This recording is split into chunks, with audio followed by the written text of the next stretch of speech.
It was a season we will never forget, and now it's over. Comes to a screeching halt in Maryland as the Texans bow to Baltimore 34-10. It was tied at 10 at the break. And Coke, memorable moments. We've had so many this season, but let's recap this game. Nothing like you, your friends, your family, listening to and watching Texans football.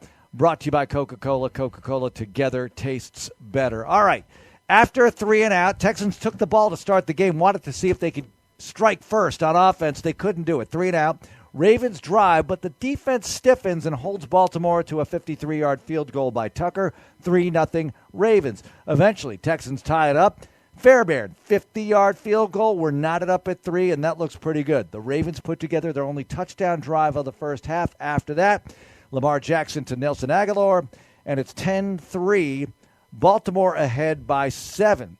Texans can't move it. They make another stop. Baltimore punts, and Houston gets on the board with this. Texans down 7, about to get the rock back. Steven Sims back deep. Here's the snap to Stout. The punter gets it off. Sims tracking forward, and he makes the catch at the 34. Starts right, cuts up the middle. 40, 45, 50. Sims still going, breaks a tackle, angles to his left. 40, 30, 20, 10. He's going to score. Rock and roll. Touchdown. Steven Sims to the house. And that was awesome because the Texans tied it up with the extra point. We are knotted up at 10. Now Houston would eventually get back into field goal range. 47-yarder by Fairbairn. No good. Wide right. We went to the break 10-10. In the second half, all Ravens, all the time. They opened with the ball. Big kickoff return to their 45, 55-yard drive after that. Lamar Jackson, 15-yard touchdown run, 17-10 Baltimore. Texans couldn't move it. Ravens got it back. Johnston pins them inside the 10 at the Ravens 7. Could you make a stop and get the ball back? No. 93-yard drive in 7+ minutes. Jackson, another touchdown pass, and it's up 24-10 for the Baltimore Ravens, and it was just all Baltimore after that. Texans couldn't move it again. Ravens put together an 11-play touchdown drive, 31-10 after that. Tucker added a late field goal, 34-10.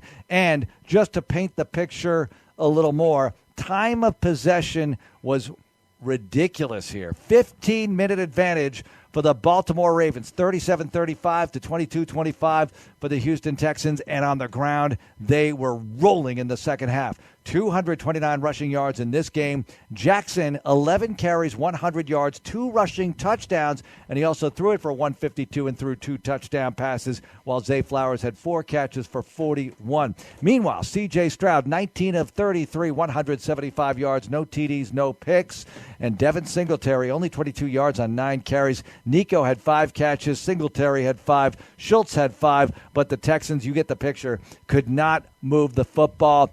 352 total yards to 213, and Houston bows out of the playoffs. Andre, what's that pass rush report telling us? Yep, the Texans, our HEB sack report, the Texans had 3 sacks in today's game. Kirk Heinisch had 1. He got it started. Blake Cashman and Desmond King.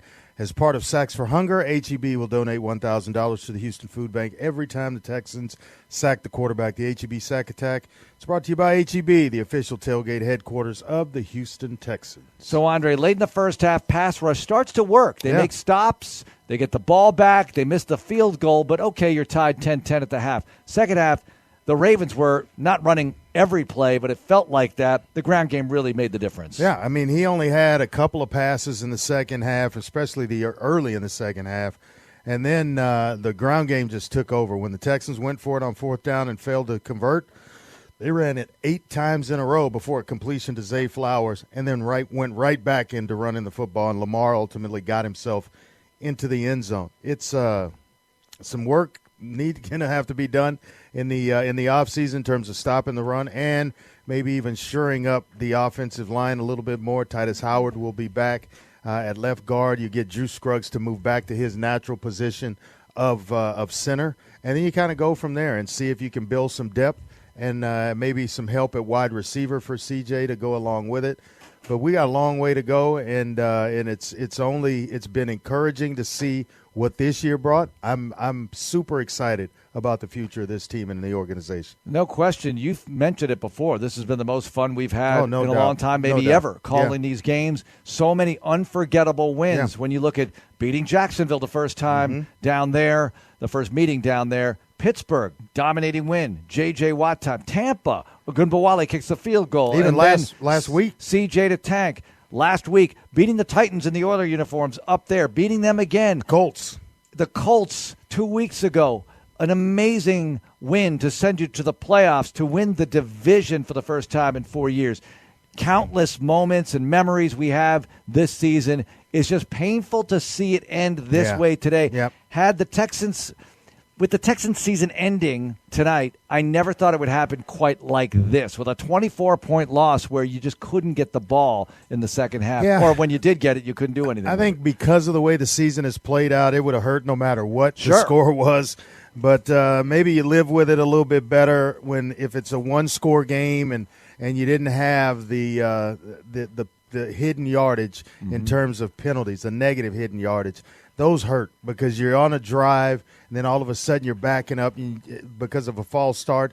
Then that takes you out of field goal range. You're punting instead of lining up, kicking a field goal to add points to an already tied game, or maybe even taking a lead at some point going into half when Kaimi misses his first field goal on the road.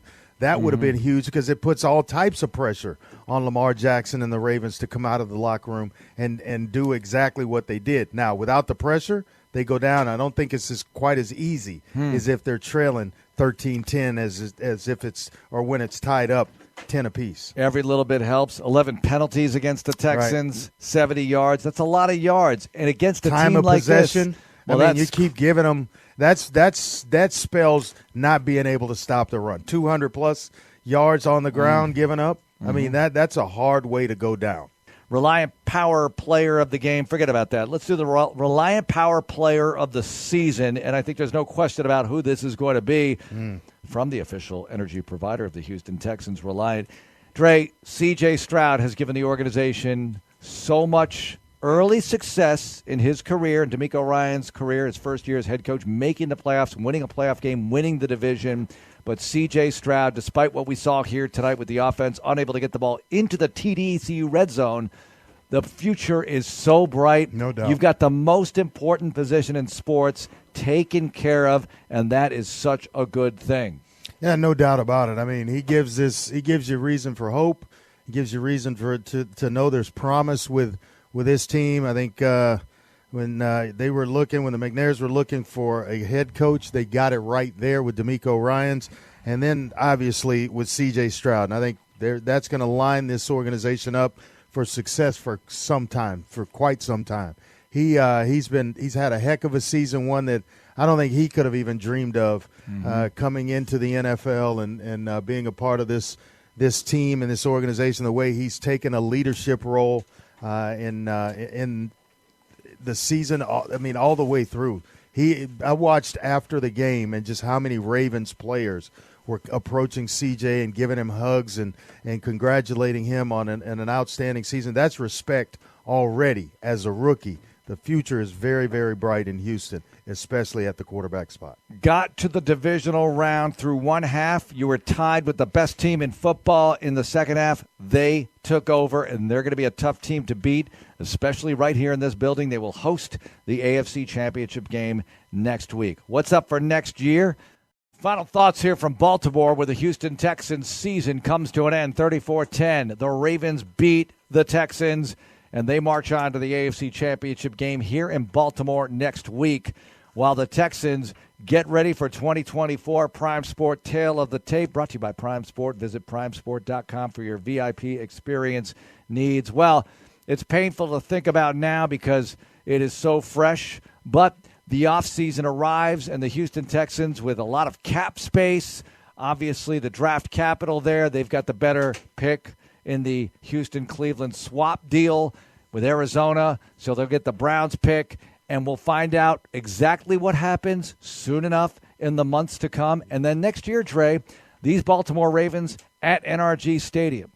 right? You're going to go to Kansas City. Yep. You're playing the AFC East, and you're going to go to New England, and you're also going to go to the New York Jets while Buffalo and Miami invade NRG Stadium. And it's just going to be fun to see. Back to New York, huh? NFC North, you're going to go to Minnesota and go to Green Bay. And we'll find out. Maybe you have an international game there. Don't even know, because the NFC has the 9 home games. So you have 8 home games in the regular season, 9 road games. And who knows how they line all these up, how many times you're in prime time. But the future's so bright. It's very exciting to think about the schedule. No, it really is. And the future's bright. You feel like you have a shot each and every time number 7 is under center. And it's just such a luxury to have that part of it taken care of, where you don't go into an offseason wondering what you're going to do at quarterback. You get Tank Dell back next year. That's another weapon. I think they can add another receiver. And then you start working on the defensive side of the ball along with the offensive line, where you maybe start thinking cornerback, another corner, where you can bump somebody down inside to play over the slot and be a little more aggressive next year defensively. So there's a lot of ways this can go in the offseason. There's going to be a lot of speculation here and there, but this is a good football team that's going to continue to build. I think Johnny said something like this down the stretch, but you got every possible ounce of achievement out of this team that you could. They did, right? Squeezed all the juice out of the orange, so to speak, and I think you got a lot of guys to play hard, play well. Derek Barnett coming in as a in-season pickup and he played some outstanding football. Khalil Davis, another guy that played outstanding in the middle of the played well. No doubt about it, stepping in at safety because of injuries there. So you've got you got the most out of this football team, I think. No question about that, my friend. It's always a pleasure to call these games. I can't believe it's over for this year, but I can't wait for August when we get going again. Yep, same here, and looking forward to draft night, and that's the kind of first shoe to drop, so to speak, and we'll take it from there. We will take it from there, indeed, and we want to thank our partners at Odyssey Radio, flagship station, Sports Radio 610, and the Bull 100.3 FM, and I know many of our affiliates are iHeart, too, so thank you all for being a part of the Houston Texans network, and we want to thank everybody at the Houston Texans for their support, their help, Texans PR, in allowing us, aiding us, enabling us to get the interviews, get everything we need to put these games and shows together for you all season long. And we can't wait for August when the Texans play in the preseason and get 2024 fired up in campaign number 2 for DeMeco Ryans and C.J. Stroud. That's going to do it from the booth. We want to thank everyone who worked on this broadcast, our producer and halftime host, Robert Hensley, our engineer, Aaron Raybold, Ryan Rocket, the maestro, doing so well for us all the time at Network Control, Chris Santiago with the highlight work, Johnny Harris with the sideline reporting duties, Andre Ware with game analysis.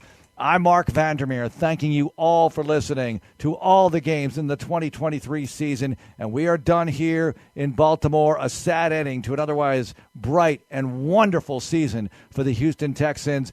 The final score from Maryland, the Baltimore Ravens 34, the Houston Texans 10. Have a great offseason. This is Texans Radio. You've been listening to Houston Texans Football. Brought to you by Reliant Energy, Houston Area Ford Dealers, Coshada Casino Resort, and by Red Diamond. This is Texans Radio.